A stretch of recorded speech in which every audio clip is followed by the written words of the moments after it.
Okay, I need to say this right now before we even start recording properly. Coffee is not a personality trait. Wow.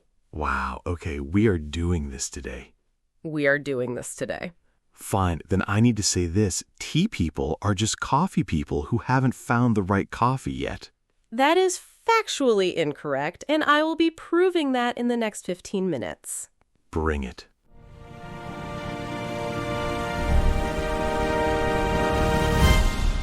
Hey, I'm Alex. And I'm Emma. This is Fluent English Podcast, the show where two regular Americans just, talk. So for anyone just joining us, this is the moment where we tell you what today's episode is actually about, because Alex and I just jumped straight into an argument. Which, by the way, is kind of the point of this whole show. Exactly. If you're listening to this because you're learning English, welcome. Today, we're doing something a little different. We're not going to explain grammar rules. We're going to have a real conversation, a real debate, actually, about something small and everyday. Tea versus coffee. And the goal is for you to just listen to two native speakers disagree, interrupt each other, laugh, and use natural phrases you'd actually hear in real life. Because here's the thing. Most English classes teach you how to order coffee. They don't teach you how to defend your opinion about coffee when someone insults it at 8 in the morning. Which happens more than you'd think. It happens constantly. So stick with us. We'll debate, we'll go off on tangents, and at the end, we'll pull out the key vocabulary and phrases so you walk away with something you can actually use. Before we get into the actual debate, I want to tell a quick story because it connects to why we're doing this episode this way. Go for it. So there's a guy named Rafael, he's Brazilian, and he spent almost 4 years studying English formally. Grammar books, vocabulary lists, apps, all of it. And he told me once that he could read an English newspaper without any trouble. But the second he was in a room with actual English speakers arguing about something, even something silly like which pizza topping is best, he froze completely. Because arguments move fast. Right. Nobody pauses to let you catch up. People interrupt, they trail off mid-sentence, they use short reactions like, no way, or that's not even true. None of that is in a textbook. It's funny you say that because it's basically the same thing that happened to me with French. I could read a French newspaper article slowly and understand most of it, but then I sat in on a family dinner in Lyon where two cousins were arguing about football, and I understood maybe 30% of what was actually said. Because real conversation isn't clean. It's messy. People talk over each other. There's slang, there's tone, and that's exactly the gap Raphael was stuck in. He knew English, technically, but he hadn't spent enough time just listening to the messy, fast, emotional version of it. So what did he do? He started listening to debate podcasts and arguments on purpose, not to study them, just to sit with the discomfort of not catching every word and let his brain adjust. Within a few months, he said he could follow real arguments almost in real time. Which is basically the whole idea behind this episode. So let's actually talk about why this works, because it's not just the nice story, there's real research behind it. This is your favorite part. It really is. So the first name that matters here is Stephen Krashen. He's a linguist who came up with something called the input hypothesis. Basically, his idea is that we acquire language not by memorizing rules, but by getting a huge amount of understandable input. Not input that's too easy and not input that's way over our heads, but input that's just slightly above our current level. Comprehensible input. Exactly. And a natural, slightly messy conversation like the one we're about to have is actually perfect for that, because you understand most of it, but you're also stretching a little to catch the fast parts, the reactions, the interruptions. There's also Richard Schmidt, who talks about something called the noticing hypothesis. His argument is that you don't just absorb language passively. You actually have to notice specific words or phrases before they become part of what you can use yourself. Which is why, at the end of this episode, we're going to pull out specific phrases and highlight them.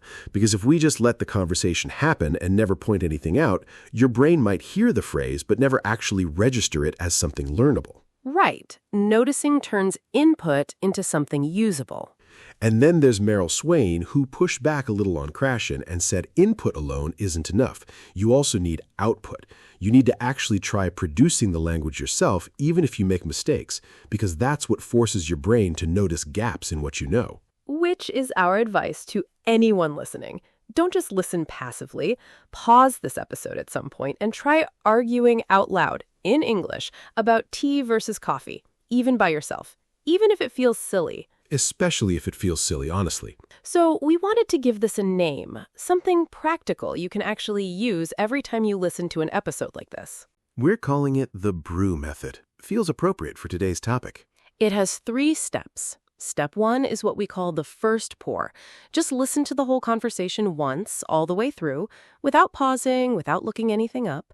Let yourself miss some words. That's completely fine. Step 2 is the steep. This is where you go back through, maybe with a transcript if you have one, and notice the phrases that stood out, the reactions, the natural connectors, the things that felt very native speaker. And step 3 is the pour back. You try using 2 or 3 of those phrases yourself, out loud, in your own sentence, even about a totally different topic. First pour, steep, pour back. Simple. Okay, I think that's enough setup. Let's actually have this argument. All right, so my main point, and I will die on this hill, is that coffee is functional. It wakes you up. It has a purpose.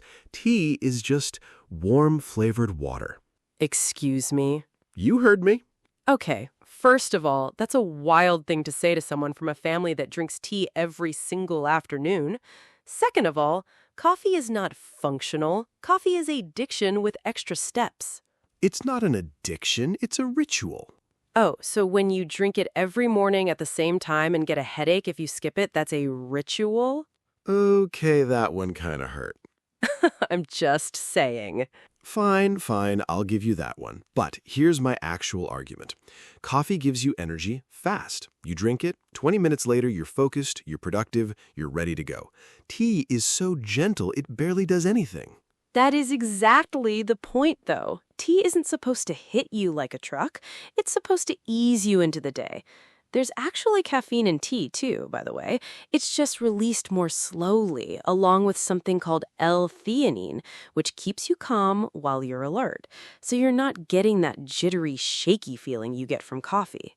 Okay, I did not expect you to bring actual science into this. I told you I take this seriously. Clearly. Okay, but let's talk culture for a second, because this actually connects to something I've noticed learning French. In France, coffee isn't this big to-go, rushed thing like it is here. It's small, it's strong, and you drink it standing at a counter in like 90 seconds, and then you're done. That's so different from tea culture, though. When I was studying Spanish, I noticed in Spain, and honestly across a lot of Latin America too, there's this whole slower rhythm around drinks in general. It's not just about the drink, it's about sitting, talking, taking your time. See, but that actually kind of supports my point. Even the French, who were famous for taking their time with food, still treat coffee as this quick, efficient thing. It's built for getting things done. Or, hear me out, it's built that way because French culture already has other rituals for slowing down, like actual meals. So coffee doesn't need to carry that weight. Tea culture, in a lot of places, is where that slowing down happens. Okay, that's actually a good point. I don't love that you made a good point. I make good points constantly. You're just not used to noticing. Wow, okay. Let's talk taste for a second, because I think this is where I really win. Coffee has this huge range: bitter, sweet, nutty, fruity, dark, light. You can do 100 different things with it. Tea just kind of tastes like tea. Absolutely not. Have you had a smoky lapsang souchong? Have you had a proper chai with cardamom and cinnamon? Have you had a good matcha that's slightly bitter and slightly sweet at the same time? I have not had most of those. That's exactly the problem. You're arguing against tea while only really knowing what, black tea and maybe green tea? That's fair, actually. That's fair. See? This is what I mean. It's not that coffee is more complex, it's that most people just haven't explored tea the same way they've explored coffee. Okay, but let me push back on one more thing, because I think there's a social element here too. Coffee shops are everywhere. They're the default meeting spot.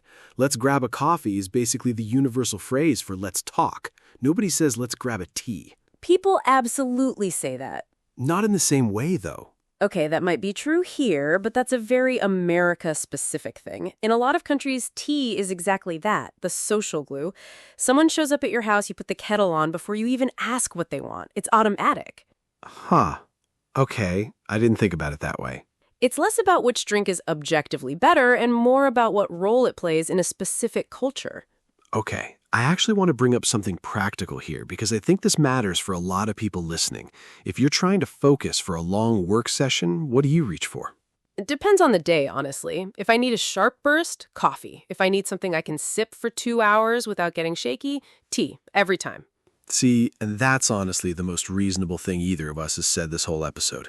Wait, are we agreeing? I think we might be agreeing. That feels wrong. Let's not do that. Agreed. Let's not do that. Okay, final argument from me. Coffee has more energy, more flavor variety, and it's basically the fuel of every productive person I know. And my final argument is that tea has a longer history, a gentler effect, and honestly, a much bigger cultural footprint worldwide when you actually zoom out.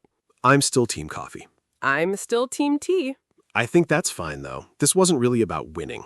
No, it really wasn't. It was about the argument itself. Okay, so now let's slow down for a second and pull out some of the language we actually used.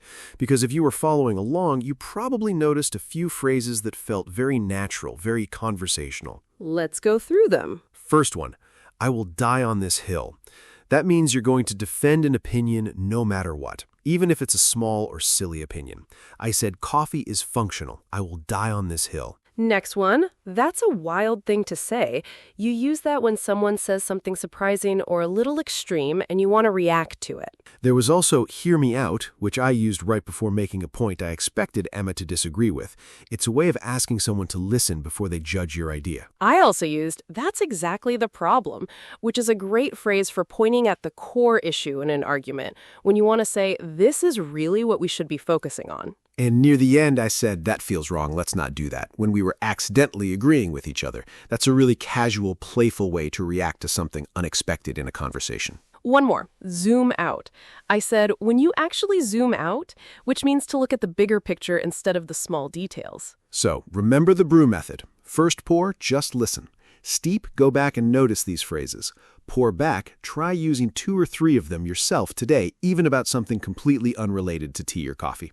Maybe argue with a friend about pizza toppings. Or cats versus dogs. Classic. All right, that's it for this episode. Team Coffee obviously is correct, but Emma is welcome to keep believing what she believes. Team Tea remains undefeated in my heart regardless of what Alex says. We'll be back next episode with a new topic. Until then, keep listening, keep noticing, and don't be afraid to argue a little in English. See you next time.